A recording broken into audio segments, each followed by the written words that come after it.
Jofin T Chacko സംവിധാനം ചെയ്ത രണ്ടാമത്തെ ചിത്രം രേഖാചിത്രം നല്ലൊരു ഡീസൻറ്റ് ഇൻവെസ്റ്റിഗേഷൻ ത്രില്ലറാണ്. ആസിഫ് അലി നായകനായ ചിത്രത്തിൽ നിഷാൻ സാഗർ, പിന്നെ അതുപോലെ തന്നെ സായ്കുമാർ, ജഗദീഷ്, അങ്ങനെയുള്ള ക്യാരക്ടേഴ്സൊക്കെ കയറി വരുന്നുണ്ട്.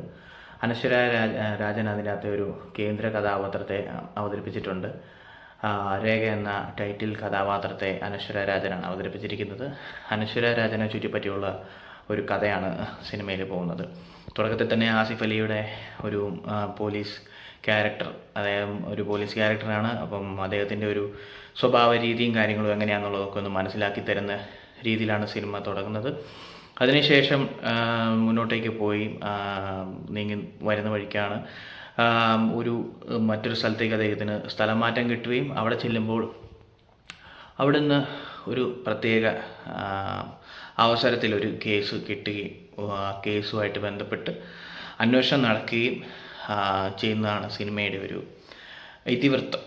അപ്പോൾ സിനിമ എന്ന് പറയുമ്പോൾ നമുക്ക് ഒരു തരത്തിലും ബോറടിക്കാത്ത രീതിയിൽ കാതോട് കാതോരം എന്ന സിനിമയുടെ പശ്ചാത്തലമൊക്കെ കയറി വന്ന് മമ്മൂട്ടീനെ അത്യാവശ്യം ആർട്ടിഫിഷ്യൽ ഇൻ്റലിജൻസ് ഒക്കെ ഉപയോഗിച്ച് യൂസ് ചെയ്ത് നല്ല കിടിലനായിട്ട് വർക്ക് ചെയ്തിരിക്കുന്ന ഒരു സിനിമയാണ്.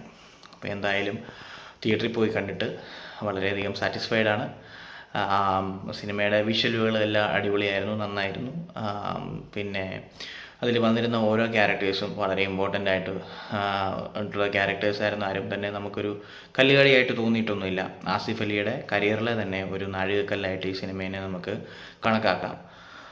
നന്നായിട്ട് തന്നെ ചെയ്തിട്ടുണ്ട്. ജോഫിൻ ടി ചാക്കോ നന്നായിട്ട് സിനിമ സംവിധാനം ചെയ്തിട്ടുണ്ട്. സിനിമയിൽ നമുക്ക് ഒന്നും തന്നെ ഒരു തരത്തിലും ബോറടിക്കുന്നില്ല. നല്ല രീതിയിൽ തന്നെ ചിത്രം മുന്നോട്ടേക്ക് പോകുന്നുണ്ട്. എഡിറ്റിങ്ങും അതുപോലെ തന്നെ ബാക്ക്ഗ്രൗണ്ട് മ്യൂസിക്കും ഒക്കെ അത്യാവശ്യം നല്ല രീതിയിൽ തന്നെ സിനിമയെ പിടിച്ചിരുത്തുന്ന തരത്തിലേക്ക് തന്നെ കൊണ്ടെത്തിച്ചിട്ടുണ്ട്. അപ്പോൾ സിനിമ കാണാത്തൊരു തിയേറ്ററിൽ പോയി തന്നെ സിനിമ കാണുക. നല്ല രീതിയിൽ ഇഷ്ടപ്പെടുന്ന ഒരു സിനിമയായിരിക്കും.